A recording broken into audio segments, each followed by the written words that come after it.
Her stepmother sold her paintings as her own, and the young woman curtsied to the very buyers who came to praise the hand, and never once said that the hand was hers. They had taken her house and her fortune and the name her father gave her, and when even that was not enough, they had found a way to take the one thing she had thought no one could reach, which was the work of her own hands.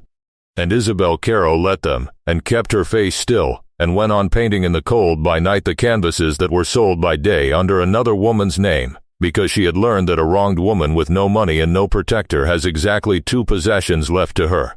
her silence and her work, and she did not yet know that one of them was about to give the other back to her. It was a bright cold morning in the first week of April when the cold Duke of Ellesmere came to Heronwood to buy a painting, and that morning is where I will begin, though Isabel's story begins long before it. For everything that had been done to her over 3 slow years was about to be undone by a single corner of darkened varnish, and a man exacting enough to clean it himself. I have been waiting a long time to tell you Isabel's story, the whole of it, the robbery in the attic and the stolen signature and the cold proud man who came to buy a lie and stayed to find the truth. So settle in, and stay close by her side through what is coming, because a woman who has been counted as nothing for 3 years, and made to applaud her own theft with her own hands, is about to be made plain before the very people who could not be troubled to look at her twice, and what she does when at last her name comes up out of the dark, and what the man who first dismissed her does when he learns whose hand he has been admiring all along, is a thing worth staying for to the very end. But to understand how the finest painter in the county came to be pouring tea for the buyers of her own stolen work, you have to understand what had been done to Isabel Carrow, and what she had been told she was and made to believe for the better part of 3 long years. She had been the only child of Mr. Henry Carrow of Heronwood, a gentleman of an old comfortable family and a quiet passion for pictures, and she had grown up the cherished heiress of a handsome estate, with the run of a fine library and a long light gallery hung with her father's collection, and the unthinking certainty of the well-loved child that the world was a safe place and that she was somebody in it. Her mother had died when Isabel was small, and so it had been father and daughter together at Heronwood through her growing up, close as a brush in the hand that holds it, and Mr. Carrow had raised her himself, and had done one thing for his daughter that no one else in the county would have thought to do for a girl. He had seen when she was very young that she could draw, that she could look at a thing and set it down true, and instead of calling it a pretty accomplishment and steering her toward the pianoforte and the netting box, he had taken it seriously. He had got her colors and brushes, and taught her what he knew, and then, when she had outrun what he knew, he had brought a drawing master out from town to teach her the rest, and had hung her early efforts in his own gallery among the pictures he had bought, and had told her more than once in the plain certain voice she remembered all her life, that a true hand was a kind of honesty, that anyone might learn the tricks of paint but that the truth in a picture came up out of the person who made it, and could not be faked or bought or stolen, and that she had it, and must never let anyone tell her she did not. She had believed him, because she was happy, and because it was true. By the time she was 19, Isabel Carrow could paint a portrait that breathed and a landscape you could walk into, and she signed each finished canvas the same way, small and quiet in the dark lower corner. 2 words in a fine steady hand: I, Carrow. The way her father had taught her, not boasting he said, only honest, so that whoever stood before the work in 100 years would know whose hand had been there. She had no notion then of selling anything. A gentleman's daughter did not sell her paintings. She painted for love and for her father's pleasure, and the canvases hung at Heronwood, and that was the whole of her ambition.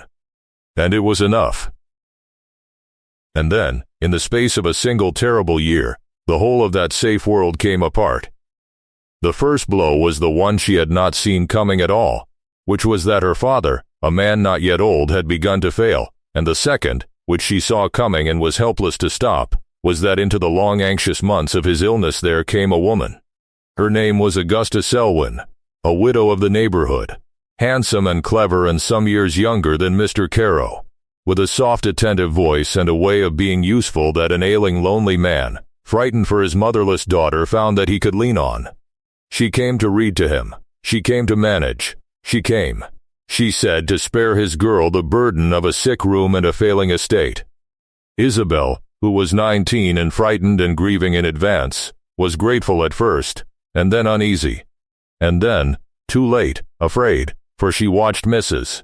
Selwyn make herself first necessary and then indispensable and at last beloved, and she watched her father, in the soft-headed gratitude of a dying man, come to believe that the kindest thing he could do for his daughter was to leave her a mother. They were married very quietly in the autumn when Mr. Carrow was already too weak to leave his rooms, and he died in the spring following, easy in his mind, believing he had left his beloved Isabel safe and provided for and well mothered. And he had in fact left her to a woman who meant to take everything she had. What Augusta Selwyn took, she took the way clever cold people take, with patience and paper and a perfect smooth surface.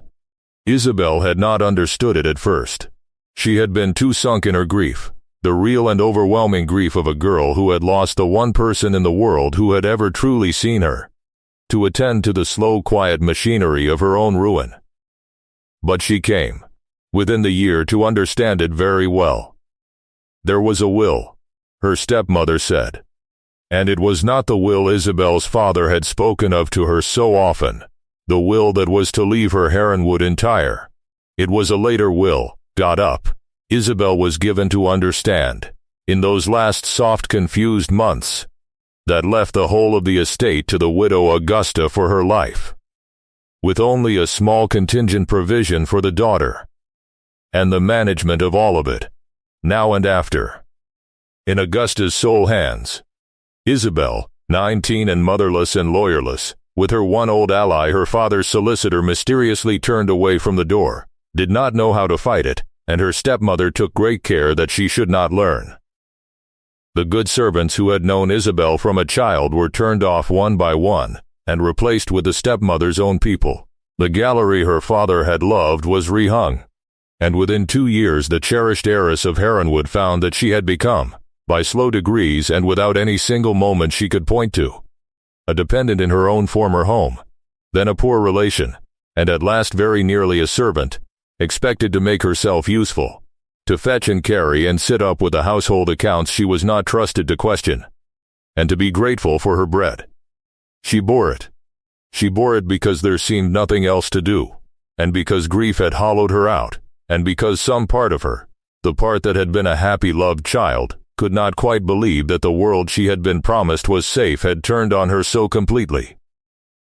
She bore it with a straight back and a still face and a great growing silence inside her where a life had once been. And in the long cold evenings when the work of the day was done and the great house had gone quiet, she went up the back stairs to the one place that was still her own, a small disused room high under the eaves with a north light, where her father's old easel still stood, and there she painted. For that was the thing they had not been able to take, in those first 2 years, not yet.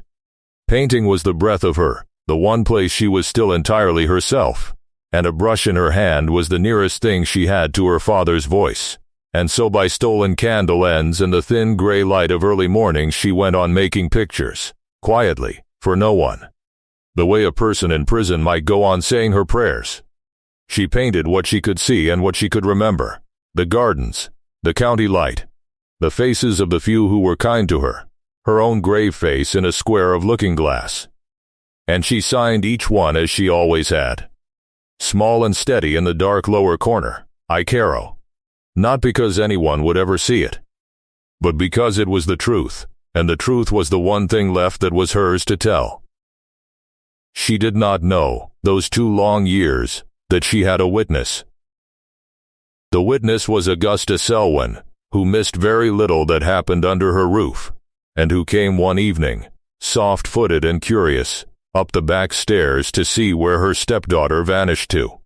and stood in the doorway of the attic studio unseen, and looked for a long moment at the canvases stacked against the wall. And whatever else the widow was, she was not a fool, and she had spent a life learning the exact price of things, and she saw at once, with a cold leap of understanding, that the pictures her drudge of a stepdaughter made in the cold by candlelight were not the pretty daubs of an accomplished young lady, but the real thing, the rare and saleable thing. Work that fashionable people with more money than discernment would pay handsomely to own and to be seen to own. And she saw in the same cold moment exactly how she would use it. If you have ever made a thing with your whole heart, quietly, for love and for no reward, and had it taken from your hands by someone who could not have made it and did not understand it but knew precisely what it would fetch, then you already know the particular cold that was about to settle over Isabel Carrow. Deeper than the loss of the house, deeper even than the loss of her name. And if you have ever wished to see such a theft undone, and the true maker known at last before all the people who praise the thief, then stay with me, and stay with Isabel, because what her stepmother did next was the cruelest thing that had yet been done to her, and the seed, though neither of them could know it, of the stepmother's own undoing. It began gently, as such things do. Mrs. Selwyn, who had never in her life held a brush, let it be known about the county, with a becoming modesty that she had lately taken up painting, that grief had driven her to it, that she found in it a great solace. And then, a little while after, she allowed a particular friend to see one of her efforts, a small landscape of the Heronwood water meadows, luminous and exact and quietly remarkable. And the friend was astonished, and said so, and the word went round as the widow had known it would, that Mrs. Selwyn of Heronwood was not merely an amateur but a genuine artist, a discovery, a wonder. The landscape was of course Isabel's. Her stepmother had gone up to the attic and taken it, and before she showed it she had done the thing she would do to every canvas afterward. She had taken a fine sharp blade and a little spirit, and in the dark lower corner where the two quiet words stood, I Carrow, she had scraped the wet thin paint of the signature away to nothing and worked a little of the surrounding color over the bare place, so that the corner was clean. And where the truth had been she had let it be understood, by everyone who admired the picture, that the hand was her own. Isabel found it out by accident, weeks later, in the worst possible way, standing in her own father's gallery with a tea tray in her hands while a room full of the stepmother's grand new friends praised the new landscape that hung where one of her father's pictures used to be. She knew the painting at the first glance, the way a mother knows her child across a crowded street. She had stood in the cold for hours making that water meadow live, and she heard her stepmother, soft and modest and glowing, accept the praise of it as her own, heard her speak of the difficulty she had had with the light on the far willows, the very light Isabel had wept with cold to capture, and she felt the floor of the world drop away beneath her a second time. She did not drop the tray. She had learned by then not to drop trays, not to cry out, not to give the people who had ruined her the satisfaction of seeing the wound. She set down the tea things with steady hands and went out of the room and up the back stairs to the attic, and stood among her stacked canvases in the failing light, and understood that they had found a way to wear her very soul like a borrowed gown, and that there was nothing whatever she could do about it. There was a particular cruelty in the visits that followed, a cruelty so refined that Augusta herself, perhaps, did not fully intend it,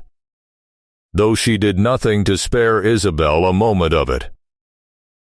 For the fame of the new painter brought the county to Heronwood in a steady stream, and the county liked to be waited upon.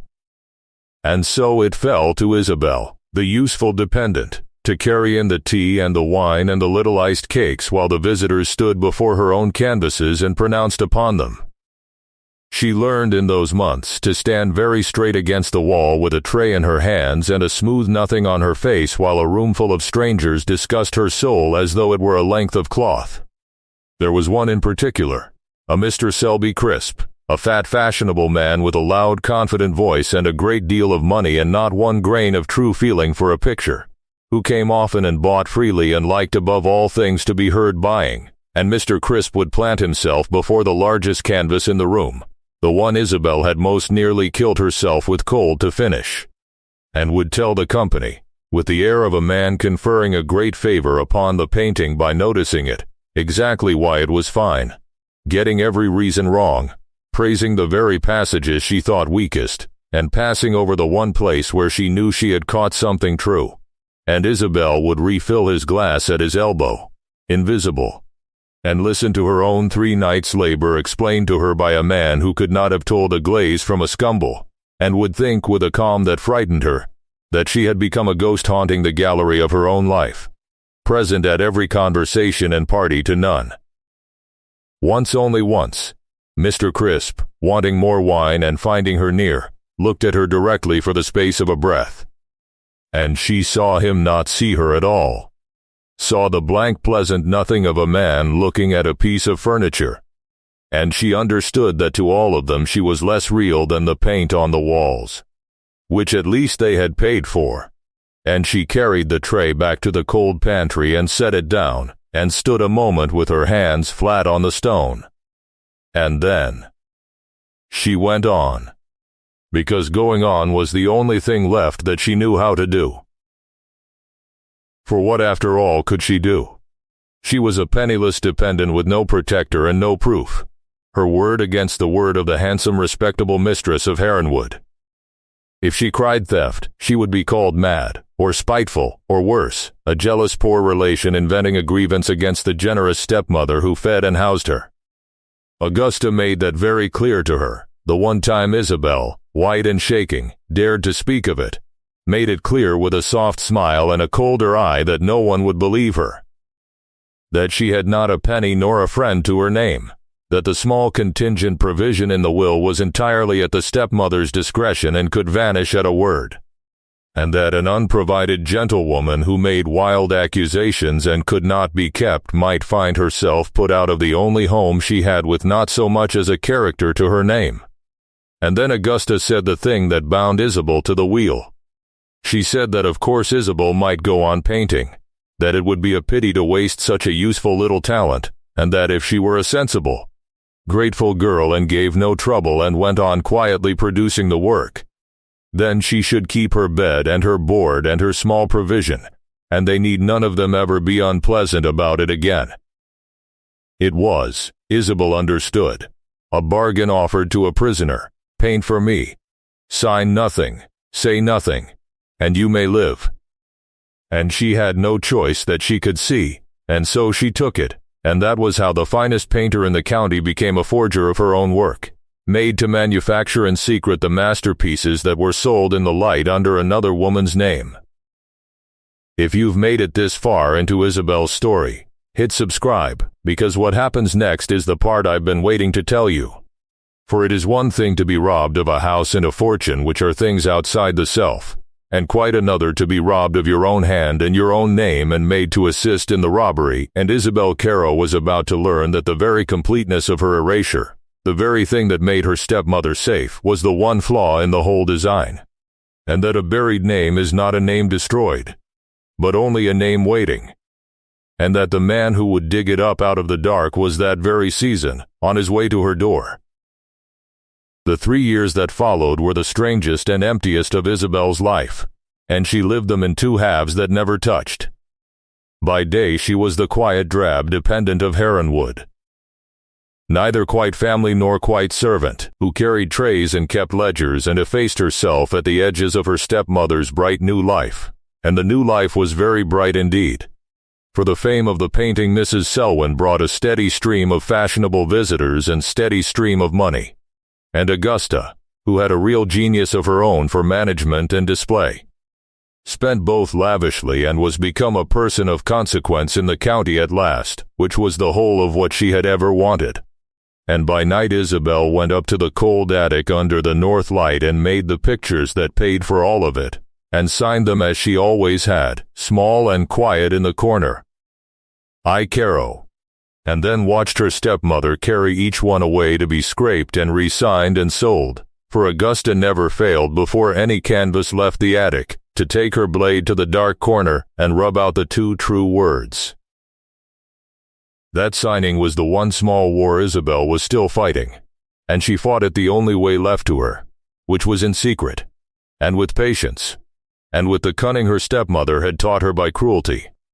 She went on signing every canvas in the corner where Augusta expected to find it, the obvious signature, the one that was scraped away, but somewhere in the last winter of those 3 years. A thought came to her in the cold, a small thought, almost a prayer, and she began to do a second thing.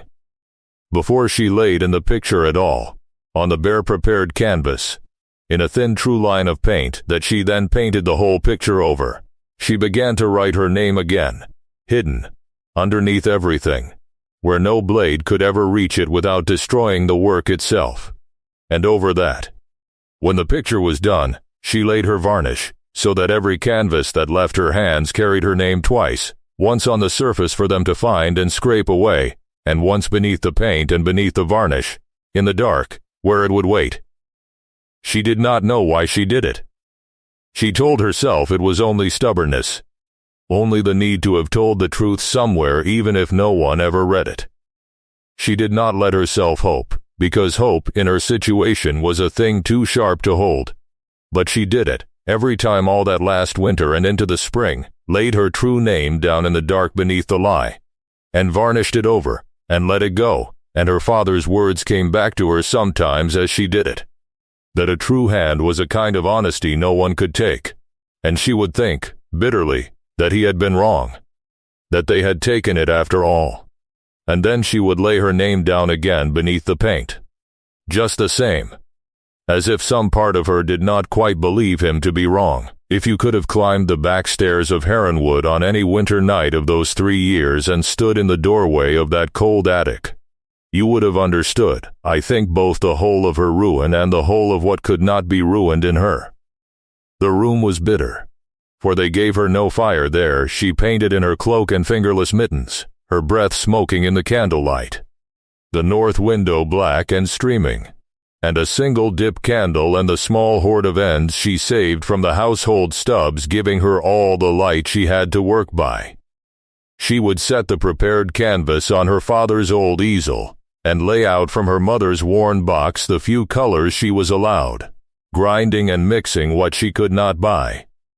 And she would warm her stiff hands a moment over the candle flame, close enough to sting, because hands too cold cannot do fine work, and then, before she laid in so much as a stroke of the picture itself, she would take a fine brush and a thin true line of paint, and in the dark lower corner of the bare canvas she would write her name, I, Carrow, small and steady and certain, and look at it a moment in the wavering light. And then she would begin the picture, and paint the whole of it over and over that hidden name through all the long cold hours, building the thing up glaze on glaze until it lived,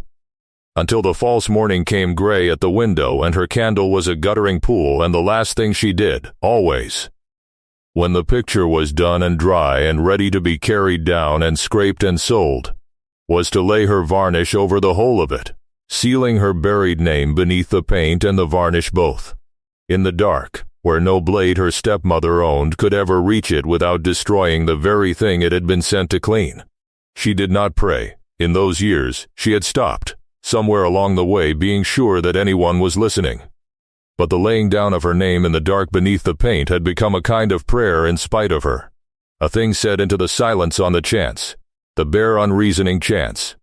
that the silence was not empty after all, and night after night, all that long while she said it, and sealed it over, and let it go, and went down the cold stairs to be nobody again by morning.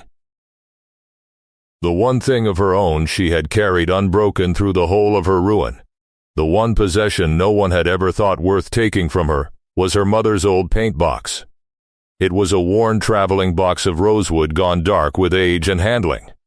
the lid inlaid with a thin band of brass long since rubbed dull, the brass hinges loose,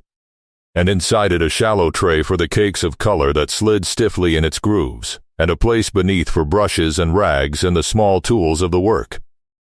It had been her mother's, and then her father had given it to Isabel when she was a child first learning, and it was the homeliest and least valuable-looking thing imaginable, a battered wooden box smelling of linseed and old pigment. And Augusta, who had stripped the house of everything that would fetch a price, had never given it a second glance. It went up to the attic with Isabel and stayed there, the one familiar friendly thing in the cold. And Isabel kept her father's worn camel hair brushes in it, the ones his own hand had held, and worked from it every night. She had not always had it by her, Her father, in the last week of his life, when his mind was wandering and his voice gone to a thread, had had it brought to his bedside, and had pressed it into her hands and closed her fingers over it, and told her, in that thin failing voice, to keep it always, and to mind the tray that it stuck, that she must never force it but draw it gently, that a thing well made would give up what it held in its own good time and not before, and he had said, over her bent head, a thing she had taken at the time for the wandering of a dying man, that a true hand could not be painted over, and a name laid down in honesty could not be scraped away twice, and that she must remember it when she had need. She had been 19 and drowning in the coming loss of him, and had heard the words as love and not as instruction, and had kept the box because his hands had held it last and her mother's before him, and had thought no more of what he said. The tray stuck, as he had told her. She drew it gently, as he had told her, and never forced it, and it never once occurred to her, in 3 years of lifting it night after night to get at her colors, that the reason it stuck, the reason it sat a half-inch too high in its grooves, was that there was something underneath it that should not have been there at all. If you have ever been so worn down by the long patient cruelty of others that you have stopped expecting rescue,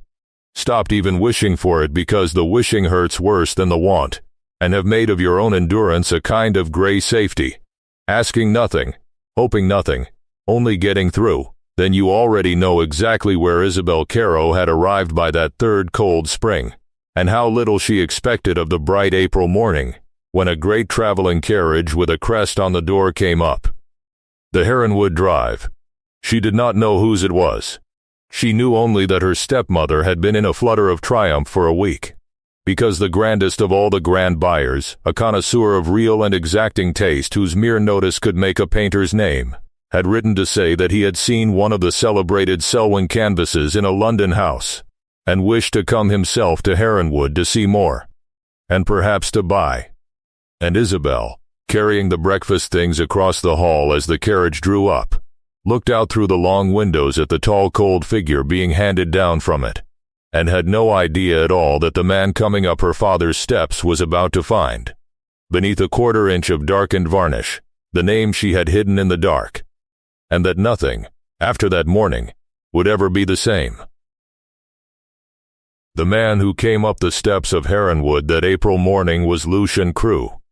Duke of Ellesmere, and the county, which had a great deal to say about him, said with one voice that he was the coldest and proudest man in 3 shires. He was young to be a duke, only 32, and he had been a duke a long time, having come into the title as a boy and grown up under the management of guardians and the weight of a great name, and he had grown into a man of few words and fewer warmths, exact, reserved, formidably intelligent, with a way of looking at a person or a thing that made foolish people feel they had been weighed and found wanting, which, to be fair, they usually had. He did not dance attendance on anyone.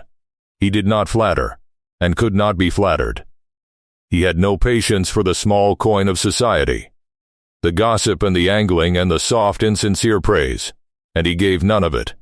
and accepted none of it, and so the county, which lives on exactly that coin, had decided he was heartless, and let him alone, and was a little afraid of him. What the county did not understand about the cold Duke of Ellesmere was that he was not heartless at all, but only that he had given the whole of his heart, years before, to one thing, and that the thing was not a person, but a pursuit. For the Duke loved pictures the way other men loved horses or hazard or women, wholly and seriously and with his entire understanding, and it was the one passion of an otherwise guarded life. He had the finest private collection in the north of England, built not with mere money, of which he had a great deal, but with a real and ruthless eye, and he knew more about paint and about the hands that wielded it than any dealer living. And the thing he valued above every other thing, the thing he had spent his life and his fortune in pursuit of, was the true hand, the unfakeable, unmistakable mark of a real maker on a real canvas. He could not abide a fraud, a clever copy, a flattering forgery. A thing got up to look like what it was not, offended him in his very soul, not because of the money, which he did not care about, but because it was a lie, and the Duke of Ellesmere, whatever his coldness, had built his whole self upon one stern article of faith, that a thing was either true or it was not, and that the difference was the only difference that mattered.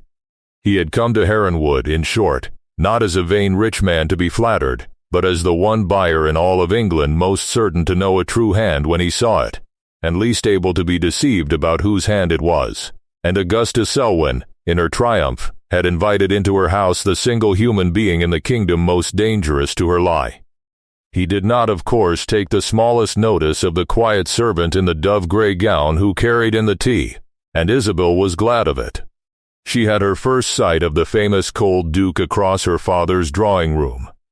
and saw a tall, dark, exacting man with a hard, handsome, closed face and cool, slate-gray eyes that moved over the room and its people with a swift, dismissive intelligence, and rested on nothing. And she set down the tray and effaced herself against the wall in the way she had perfected, and watched. And she watched the cold duke do a thing she had never once seen any of the grand buyers do. The others came and exclaimed and flattered and bought with their ears, buying the fashionable name and the consequence of owning it. But the Duke of Ellesmere walked to the painting her stepmother had hung in the place of honor, the largest and best of all the canvases Isabel had made that year. A great luminous view of the Heronwood Park in evening light, and he stood before it in complete silence with his hands clasped behind his back, and he looked at it. He looked at it for a long time, the way Isabel herself looked at a thing she meant to paint, with his whole attention, ignoring the soft flow of her stepmother's talk entirely, and Isabel, watching from the wall, felt her heart turn over,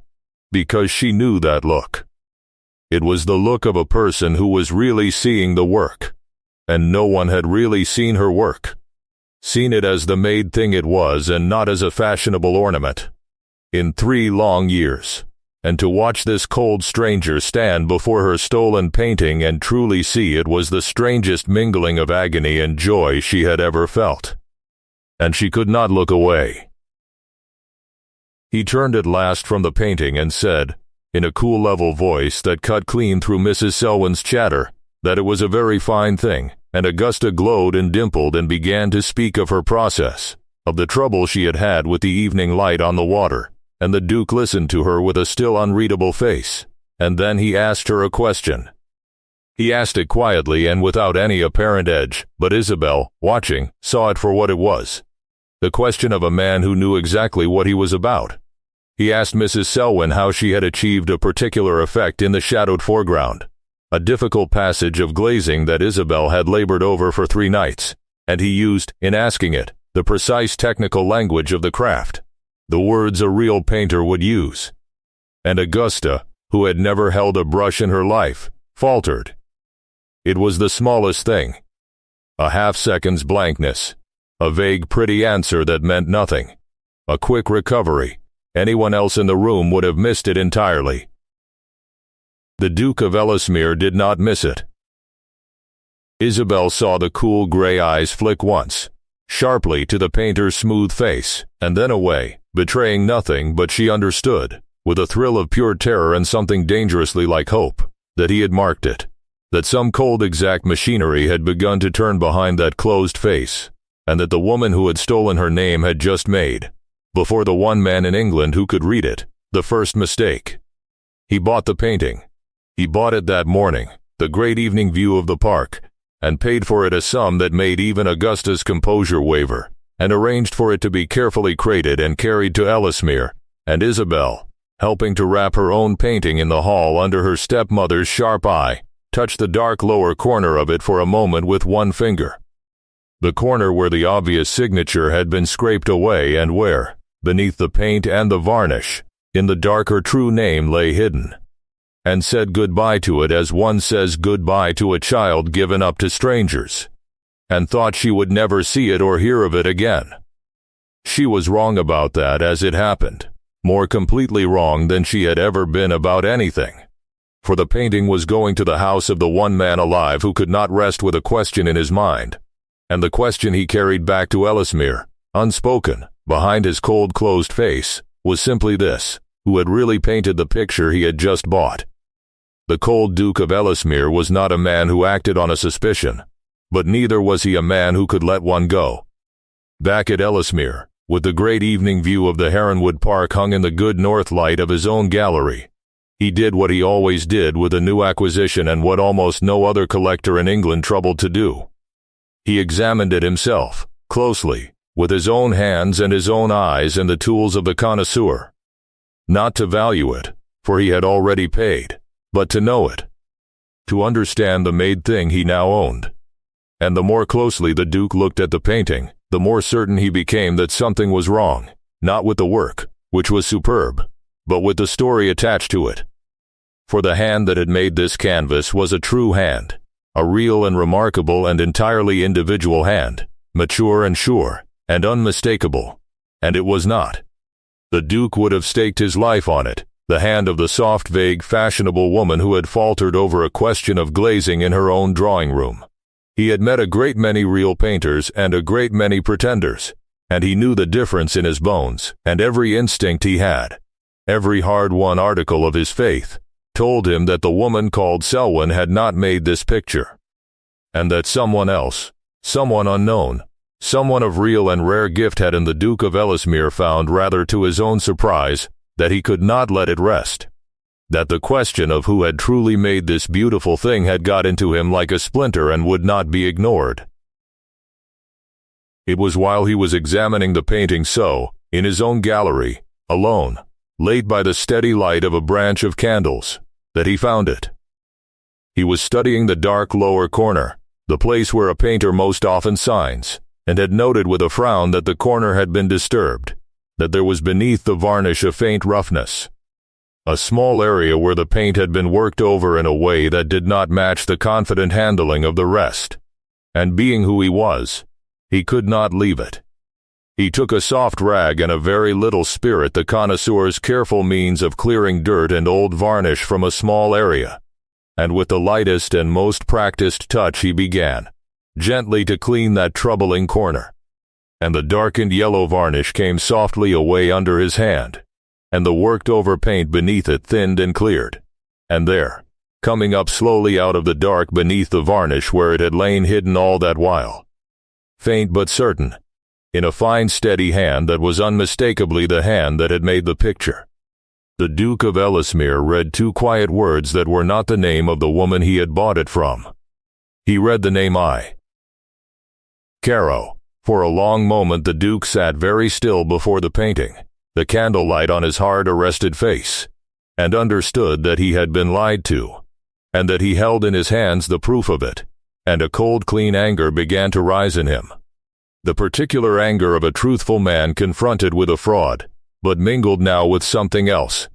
something he had not felt in a very long time, which was a fierce and rising curiosity, almost a tenderness toward the unknown true maker whose name he had just brought up out of the dark.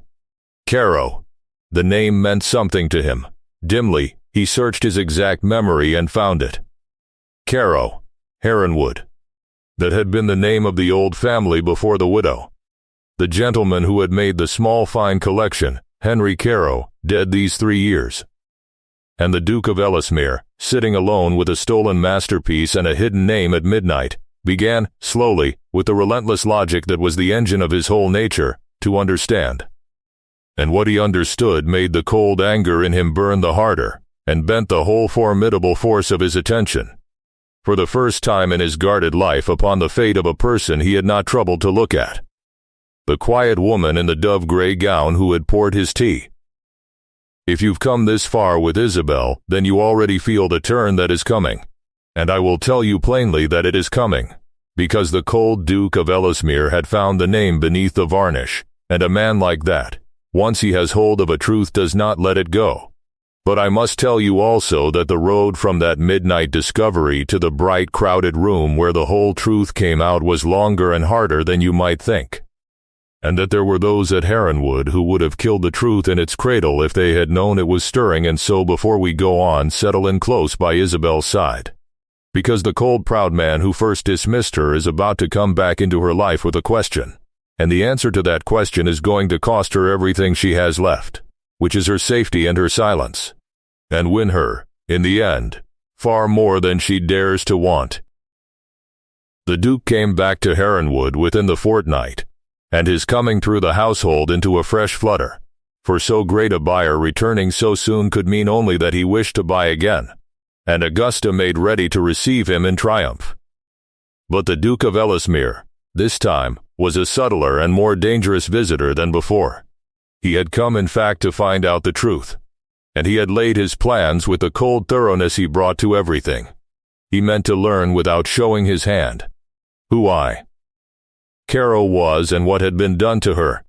and he had understood already from the bare facts and from his own first impression of that silent household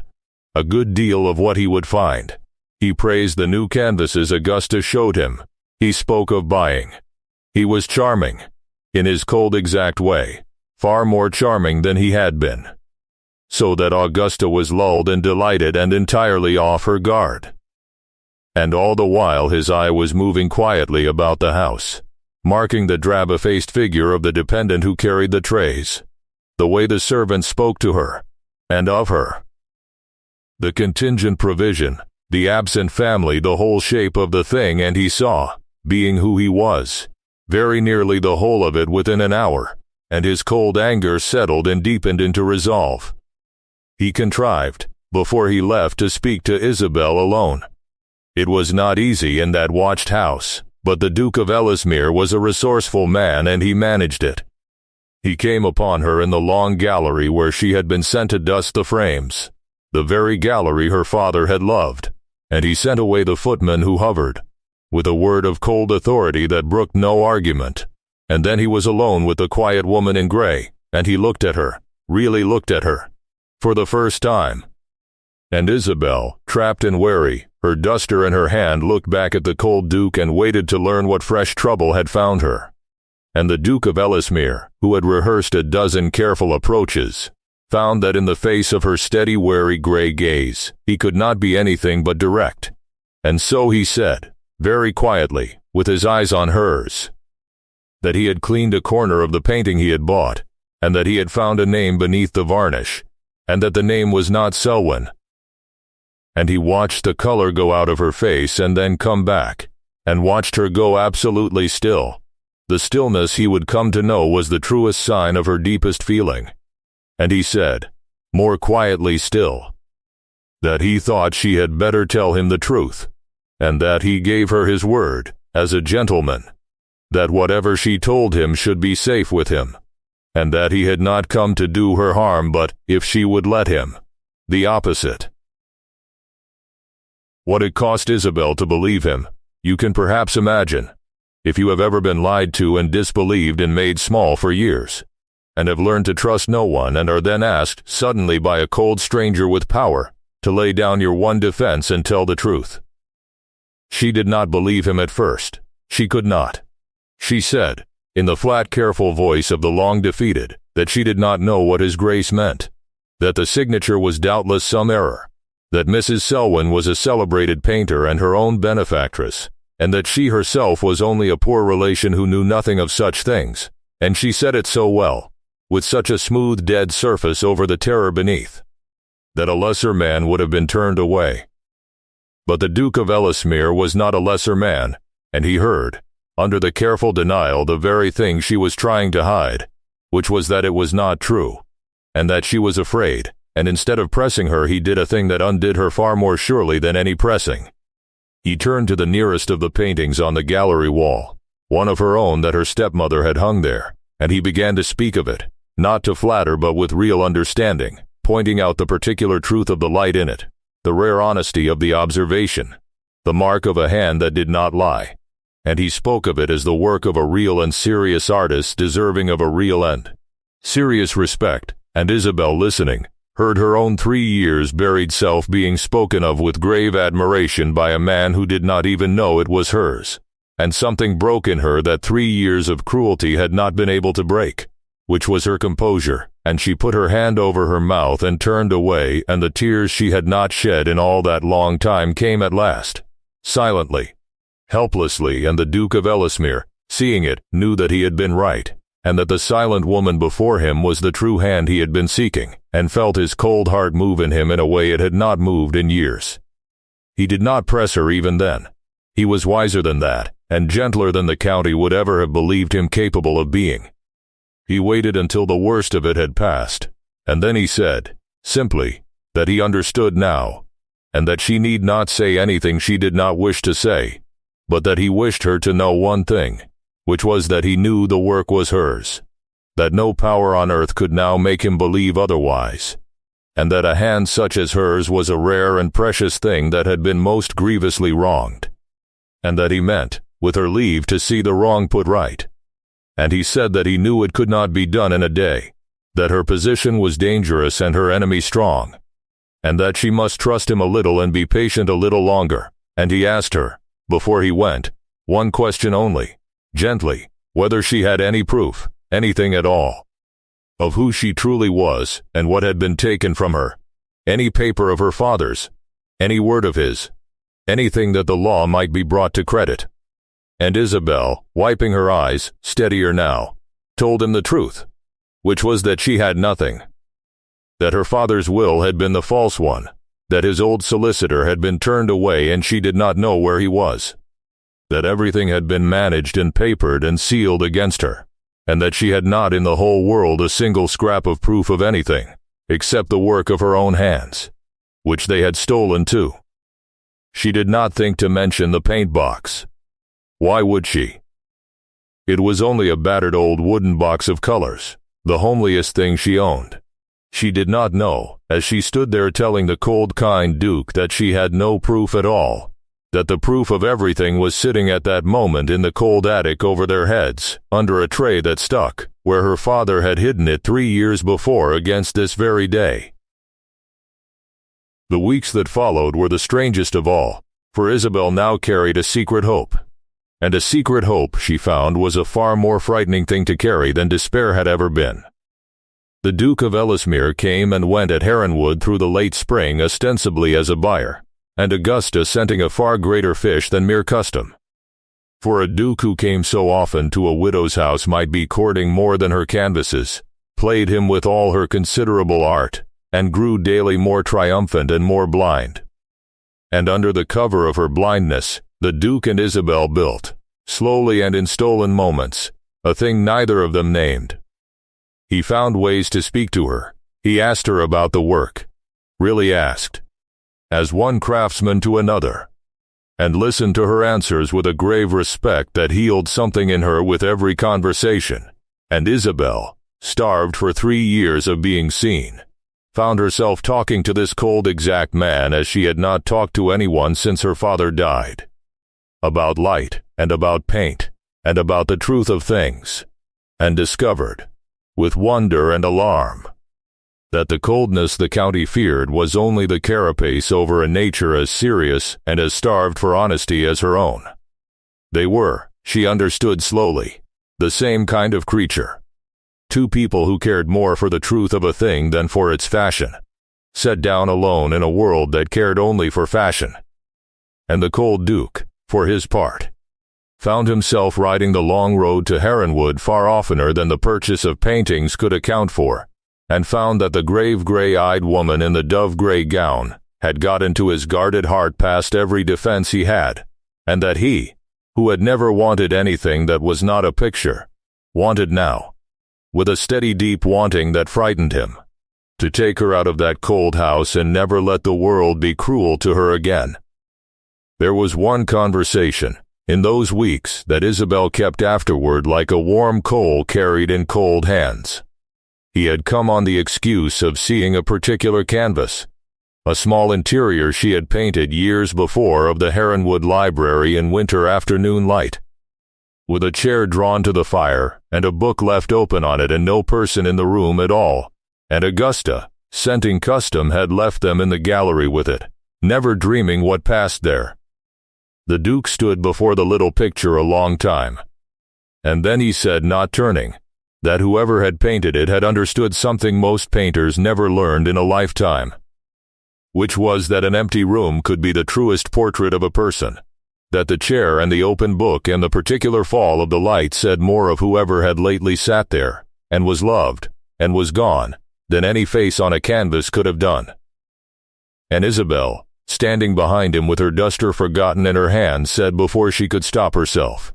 in a low voice she had not used in 3 years, that the person had been her father, and that he had sat in that chair every winter afternoon of her childhood with that very book, and that she had painted the room after he died, because she could not yet bear to paint the chair with no one in it, and yet could not bear to paint anyone else there either.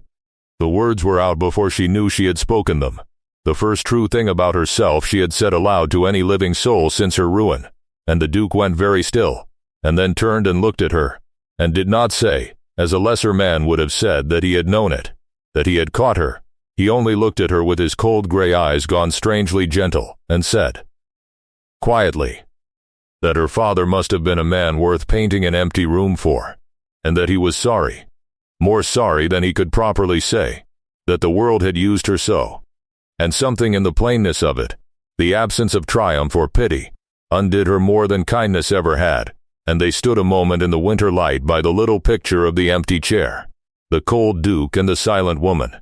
each understanding the other entirely and neither saying one word more, until a footstep in the passage sent her back to her dusting and him to his cold formality, and the moment closed over like water. But it had happened, and they both knew it had happened, and nothing afterward could make it not have happened. It was the nearest they came, that whole spring, to being caught, and it frightened them both into greater care, for as the Duke went out he met Augusta in the hall, and the widow's pale watchful eyes went from his face to the gallery door and back, and Isabel, hovering with her duster, saw a small cold question form in them, the first faint stirring of the suspicion that would before long turn to action. Augusta said only, smiling, that she hoped his Grace had found something to his taste, and the Duke said, with all his old indifference dropped back over him like a cloak, that there was a small interior he might be persuaded to take, and named a careless price, and was gone, and Augusta watched his carriage down the drive with the smile still on her mouth, and the question still in her eyes. And Isabel, watching Augusta, understood that the safe invisible years were ending,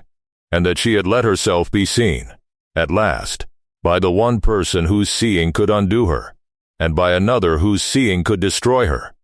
and that there was now no going back to being nobody, whatever it cost. But wanting was one thing, and doing was another, and the Duke of Ellesmere knew, with his cold clear sight, exactly how the matter stood. He could believe Isabel's whole story, and did, completely, but belief was not proof, and the law did not run on a duke's conviction. He could buy every painting in the house, and expose the fraud of the signatures by cleaning each one as he had cleaned the first, and that would do much. But it would prove only that the paintings were Isabel's, which was a great wrong righted but not the whole wrong. It would not give her back Heronwood, nor her fortune, nor undo the false will, for which there was no proof at all, only her word and a turned-away solicitor. And he knew, too, that the moment he moved openly, the moment Augusta Selwyn understood that the cold Duke had not come courting but hunting, the danger to Isabel would be very great. For a woman who had forged a will and stolen a life would not stop at a little more cruelty to keep what she had, and Isabel was wholly in her power. So the Duke moved carefully, and slowly, and laid his quiet groundwork. He set a discreet man of business of his own to find the missing solicitor, the one Augusta had turned from the door, who might know what the true will had said. He had his own agent quietly begin to trace the history of the paintings Augusta had sold, building the long careful case of the fraud, and he waited, and watched, and came to Heronwood and fell, against all his cold intentions, more deeply in love with the wronged woman at its heart with every visit, and was very nearly content to wait, until the day his patience nearly cost him everything. For Augusta Selwyn, whatever her blindness about the Duke's true purpose, was not a stupid woman, and there came a day when she began, at last, to be uneasy. It was nothing she could have named at first, only that the cold Duke's interest in her drudge of a stepdaughter, glimpsed once or twice where she had not been meant to glimpse it, did not fit the story she had told herself. Only that the great man asked, sometimes, questions about the old family and the old days that a mere buyer of pictures had no reason to ask. only a slow cold prickle of the instinct that had carried her so far. The instinct that smells a threat before it can see one. And being who she was, she did not wait to understand the threat before moving against it. She resolved, quietly, to be rid of Isabel, to get the inconvenient girl out of the house and out of the county before whatever was stirring could come to anything. Married off cheaply to a coarse elderly neighbor who had once or twice cast a covetous eye on the silent dependent. Or, failing that, simply turned out, penniless and characterless, to fend for herself far away where no duke would ever find her again. And she set about it with her usual cold efficiency, and Isabel, who knew the signs of her stepmother's displeasure as a sailor knows the signs of a coming storm, felt the ground begin to shift beneath her once more, and understood that her stolen season of hope was running out, and that she would soon be swept away from Heronwood, and from the cold kind man who had begun, impossibly, to matter to her before any of his careful slow justice could ripen, and she did not know how to stop it, and there was no one she could tell.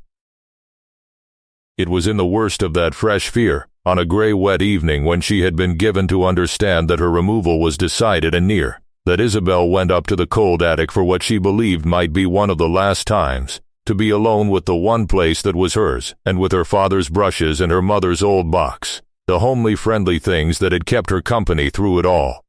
And she sat down in the failing light beside the worn rosewood paint box, and laid her hand on its dark lid as on the hand of an old friend, and wept, quietly, the way she had taught herself to weep, without sound. And then, hardly knowing why, only wanting the comfort of her father's brushes, the brushes his own hand had held, she went to lift out the stiff sliding tray of colors to get at the brushes beneath, and the tray stuck, as it always stuck, and she drew it gently as her father had taught her, never forcing it, and this time, perhaps because her hands were shaking, perhaps because the loose old hinges had worked looser still over 3 years, perhaps only because the time had come at last. The tray came free of its groove at an angle it had never come before, and lifted higher than it ever had, and Isabel, looking down through her tears into the body of the box she had used 10,000 times, saw that beneath where the tray had always sat there was a space that should not have been there. A shallow false bottom, and that lying in it, hidden under the colors all this while, were papers. Her hands went cold and then very steady. She lifted the papers out, 3 of them in the failing gray light, and unfolded the first, and knew her father's hand at once, the dear familiar upright hand she had not seen in 3 years, and read, and the breath went out of her. For the first paper was a letter, written to her, in her father's hand but shaky and labored, the hand of a very sick man, and it was dated in the last week of his life. He had written it, she understood, in secret, when he had at last begun to see, too late and too weak to act openly, what the woman he had married truly was, and what she meant to do. He wrote that he had been a fool, an old fond fool, and that he feared he had left his beloved girl in cruel hands, that he had come to believe Augusta had got him, in his weakness, to sign a will he had not rightly understood, a will that wronged his daughter, and that he had not the strength left to undo it openly, for he was watched, and dosed, and kept from his lawyer. But he wrote that he had not been quite without resource even at the last, that he had managed, with the help of the one servant still faithful to him, to do 2 things in secret. And he told her, in the letter, where to look and what she would find, and Isabel, her heart hammering, looked at the second paper and the third. The second paper was her father's true will. It was the real one, the one he had told her of all her life, drawn and signed and witnessed properly, she would learn, in the good days before his illness, by his own old solicitor, and it left Heronwood and the whole of his fortune to his daughter Isabel, entire and unconditional, with not a word of the widow Augusta beyond a modest jointure. And it was dated, and signed in his own firm hand of the good days, and witnessed, and it was, Isabel understood, looking at it with her painter's exact eye and her dawning comprehension, the genuine article, the true last testament that the false later will had been forged to supplant. He had hidden the real one where only she would ever find it, in her mother's box, under the tray that stuck, and had told her in the letter to keep it safe and to bring it,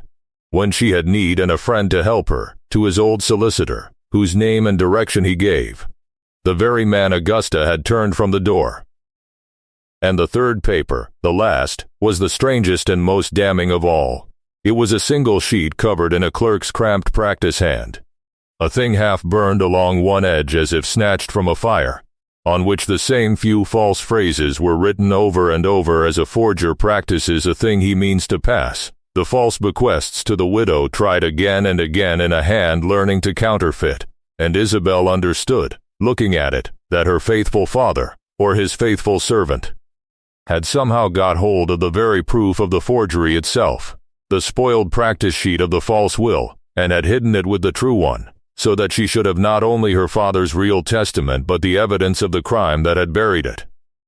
He had given her, from beyond the grave, out of the homeliest box in the house, the whole of her case complete.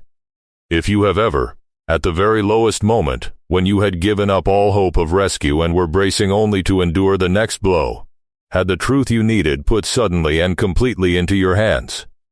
then you know the strange, terrible joy that went through Isabel Carrow in that cold attic in the gray evening light, with her father's love and her father's proof and her own restored name in her.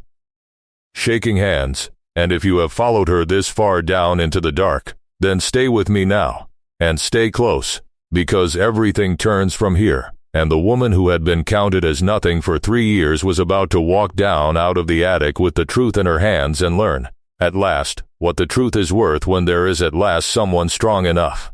and true enough, to stand beside her while she tells it. She told the Duke.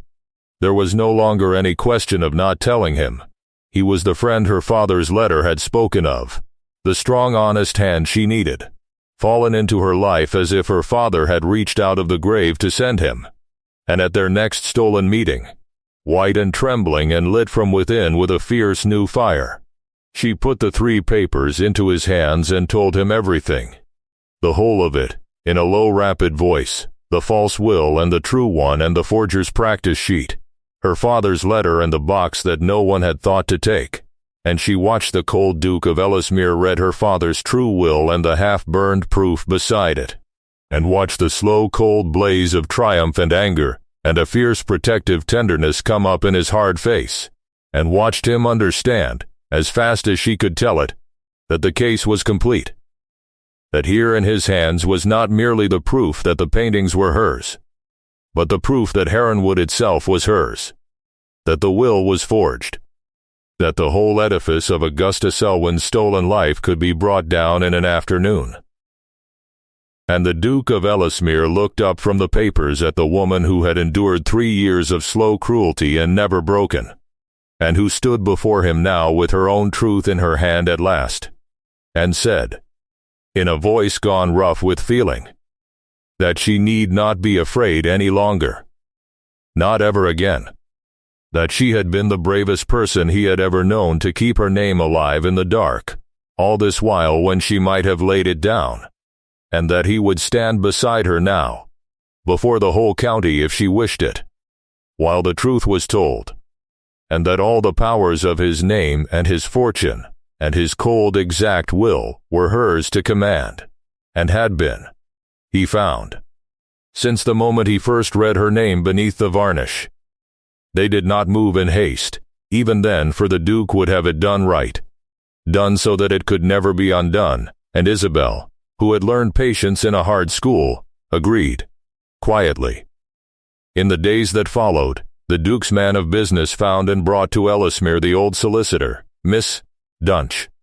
the very man who had drawn Henry Carrow's true will and witnessed it, and been turned from the door by the widow when his client died. And Mr. Dunch wept, the dry old man, to see the true will safe in his hands again, and confirmed every word of it, and told them what he had long suspected and never been able to prove, that the will read out after Carrow's death had been a forgery,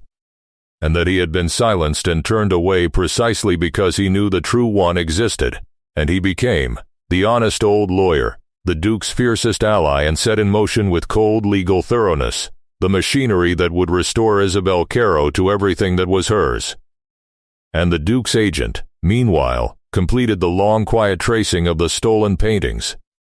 gathering from buyer after buyer across the county, and in London the canvases sold as Selwyn's, so that one by one, beneath the careful clearing of a darkened corner, the true name should be found under the varnish of every one. For the Duke meant the vindication to be complete, and public, and beyond the smallest possibility of doubt. And he had chosen the place and the manner of it with the cold, sure instinct of a man who understood that a wrong done before the whole county must be undone before the whole county, or it is not truly undone at all. The occasion he chose was Augusta Selwyn's own greatest triumph, and there was a justice in that which appealed to the Duke's exact soul. For Augusta, still blind, still believing the great cold Duke half in love with her and wholly her patron, and not yet having managed to be rid of the stepdaughter she had grown uneasy of, had got up a grand exhibition she had arranged, with the Duke's own encouraged help, for he had quietly steered her to it, to display the whole body of her celebrated work, all the paintings she had sold, and many she had not, gathered back from their owners for one glittering afternoon, to the assembled gentry of 3 counties in the great rooms of Heronwood, as the crowning monument to the genius of Mrs. Selwyn, and the cold Duke of Ellesmere had encouraged her in it, and had let it be known that he would be present, which ensured that everyone of consequence would come, and Augusta, in her triumph, had no notion that she was building, with her own hands and at her own expense, the stage for her own destruction, and gathering into one room, for the Duke's convenience, every piece of evidence against her. Isabel dressed for that afternoon with great care, not in the drab gray of the servant but in a gown the Duke had quietly seen sent to her, a soft pale silk the color of dove's wing, the first beautiful thing she had worn in 3 years, and she pinned at her throat no ornament but a small thing of her father's, and she carried, wrapped in a cloth, the worn rosewood paint box with the 3 papers safe inside it, and her own heart going hard and slow, and she came down, not by the back stairs but by the great staircase of her father's house, into the crowded glittering rooms where her stolen paintings hung in ranks of honor and the gentry of 3 counties murmured their admiration of the genius of Mrs. Selwyn, who stood radiant at the center of it all in crimson and diamonds, receiving the homage of the county at the summit of her stolen life. And the room, which knew Isabel only as the drab dependent, turned to stare at the grave beautiful unknown woman in dove gray coming down the stairs, and the Duke of Ellesmere, tall and cold and formidable at the foot of them, stepped forward in the sight of the whole assembly and gave her his arm. What followed, Isabel remembered afterward less as a triumph than as a kind of solemn unmaking of a lie, and she was glad afterward that she had not done it cruelly, for the Duke had counseled her, and she had found it in herself, to do it with truth and not with malice, which is the only revenge worth having. The Duke of Ellesmere asked, in his cool carrying voice, for the attention of the room, which a duke may always have, and he said that he had bought a painting of Mrs. Selwyn some weeks before, and had found it, as he found all things, worth the closest study, and that in studying it he had made a discovery which, in justice, the whole company ought to share, for it concerned the authorship of the remarkable works they had all come to admire. And he asked, with cold courtesy, leave to demonstrate, and he had brought, ready, one of the smaller canvases and the connoisseur's simple means, and there, before the hushed and craning room, with Augusta's smile beginning to freeze upon her face, the Duke of Ellesmere cleaned, with a soft rag and a little spirit, the darkened lower corner of a celebrated Selwyn landscape, and brought up out of the dark beneath the varnish, for the whole county to see, in a fine steady hand, the name I. Carrow. And then he did it again with a second canvas and a third, the same name rising beneath each, the same true hand, and the murmur in the room rose and changed and turned, and every eye went from the rising hidden name to the radiant crimson figure at the center of the room, whose face had gone the color of ash. It was Mr. Selby Crisp who broke the silence, and there was a rough justice in that too, for the fat fashionable man who had bought more of Isabel's stolen work than anyone in the county and praised it loudest, and seen its maker least, came pushing forward through the crowd to the canvas the Duke had cleaned, his face working, and bent and peered at the name rising clear beneath the varnish. The name that was not the name engraved upon the brass plate of the frame he himself owned the twin of, and he straightened up and looked about him, bewildered and affronted, and beginning, slowly, to be angry, and demanded of the room at large what this meant. For he had paid, he said, a very great sum for the work of Mrs. Selwyn, and here was another name entirely under the paint, and he would know the meaning of it. And the Duke of Ellesmere said, in his cool carrying voice, that the meaning of it was very simple, and that Mr. Crisp, like the rest of the company, like the Duke himself, had been deceived, that the works they had all bought and admired had never been Mrs. Selwyn's at all, but the productions of another hand entirely, scraped of their true signature and sold under a false one, and that the true hand stood among them. And the eyes of the room, which had gone to Augusta, now began, one by one, to follow the Duke's and to come to rest, in a slow gathering astonishment, upon the grave woman in dove grey standing quietly at his side. The woman most of them had seen 100 times and never once looked at, the dependent who carried the trays. And then there came forward, from the edge of the great room where the upper servants and the lesser folk had gathered to watch their betters, 2 men whom the company scarcely knew, and whose coming sealed the matter past any denying. The first was an old man, bent and white-haired, in a worn coat brushed very carefully for the occasion, who came and stood before the assembly with his hat in his shaking hands, and old Adam Reed, who had served Henry Carrow faithfully to the last and been turned off for his pains, said in a cracked, steady voice that he had been there at the end, that he had helped his dying master hide the true will and the letter in the mistress's old paint-box with his own hands, against the very day that was now come, and that everything the lady said was God's truth, for he had seen the false will made and the true one hidden, and had held his tongue 3 years for fear and grief, and held it no longer.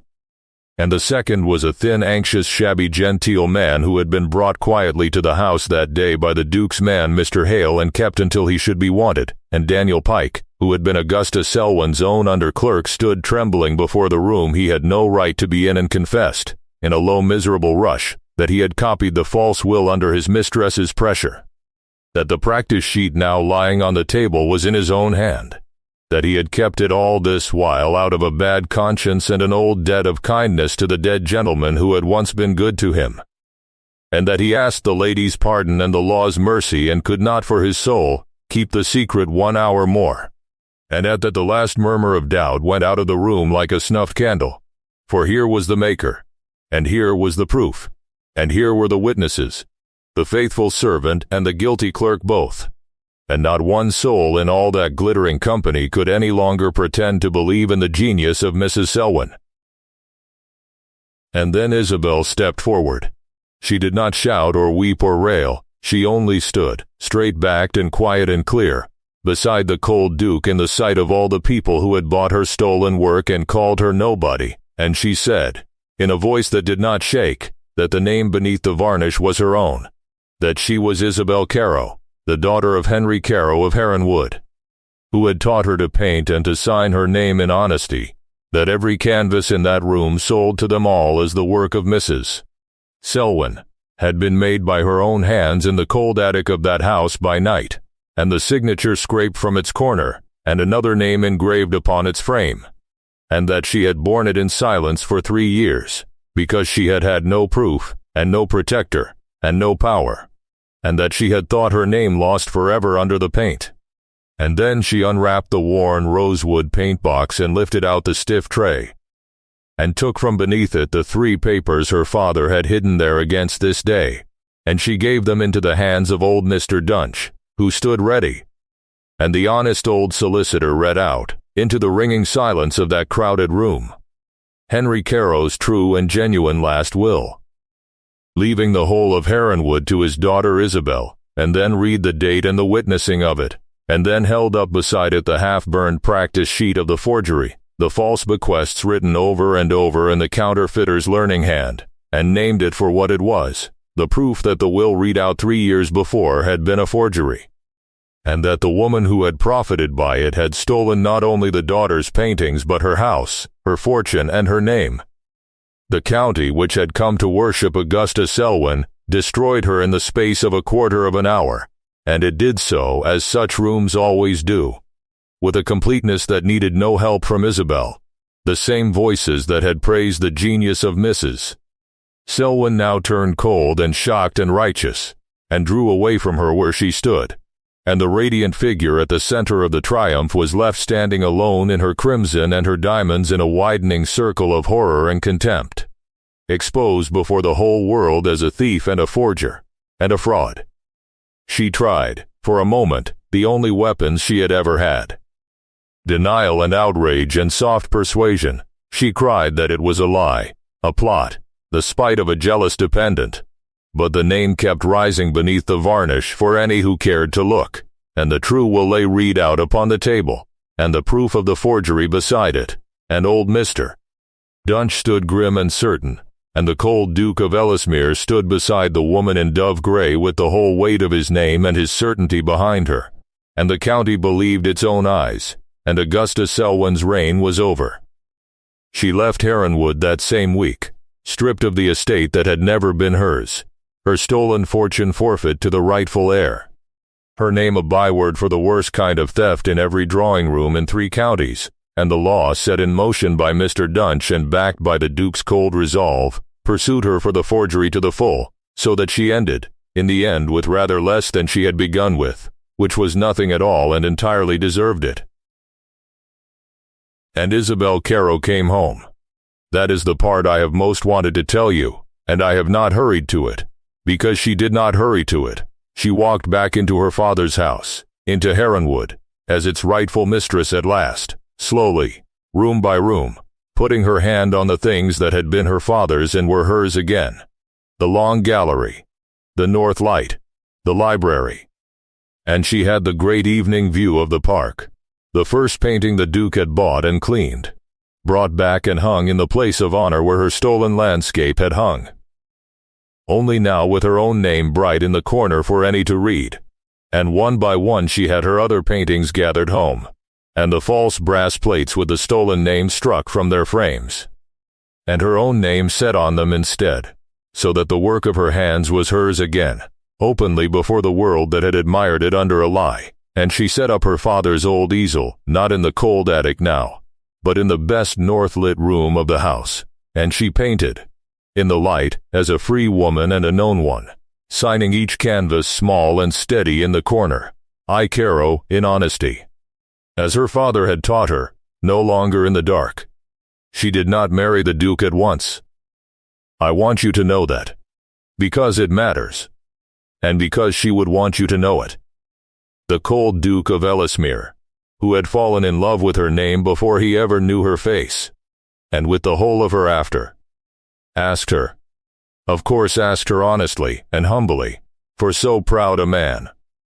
standing in the long gallery where he had first heard her weep, and told her that he had loved her since he first read the truth of her in her work, and that he wanted nothing in the world so much as the right to stand beside her for the rest of his life, and never let the world be cruel to her again.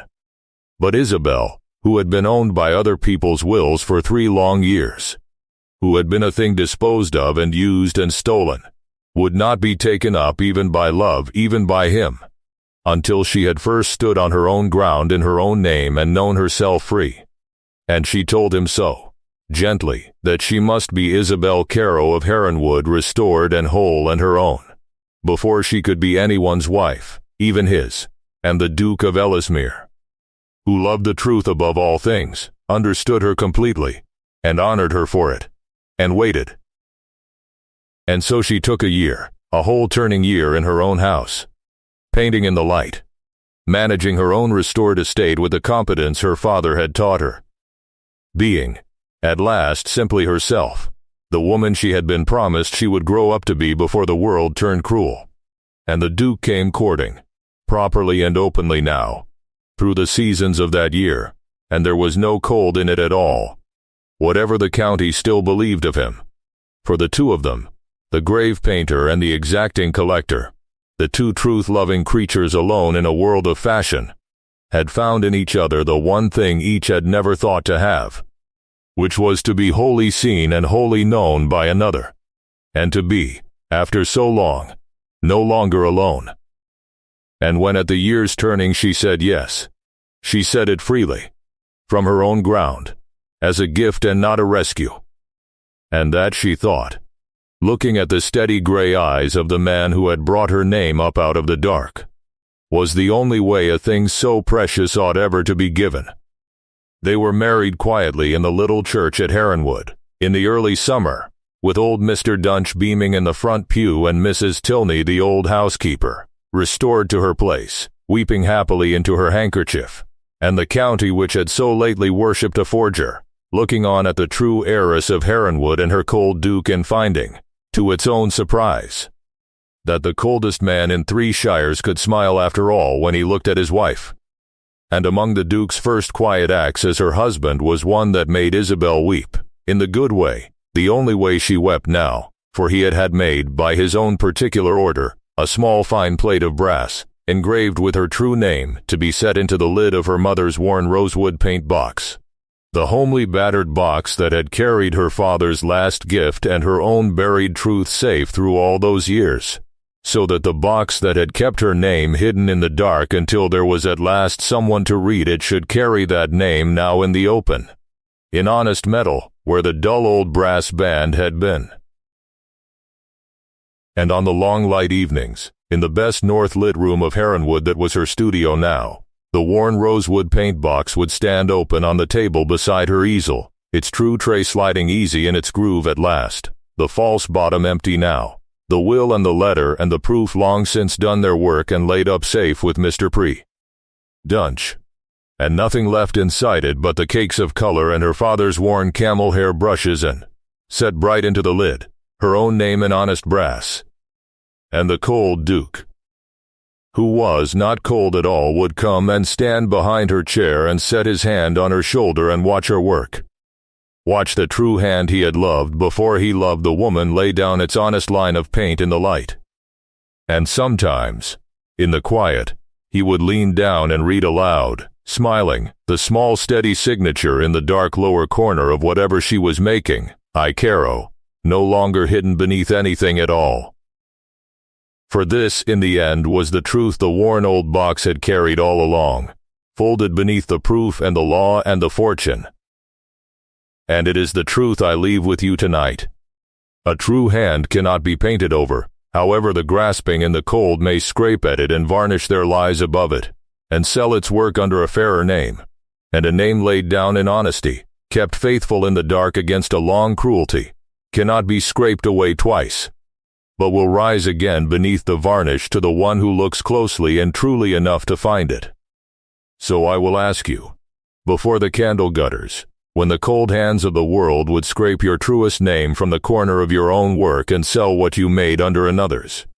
will you be the one who lets it stay buried for the sake of a quiet life,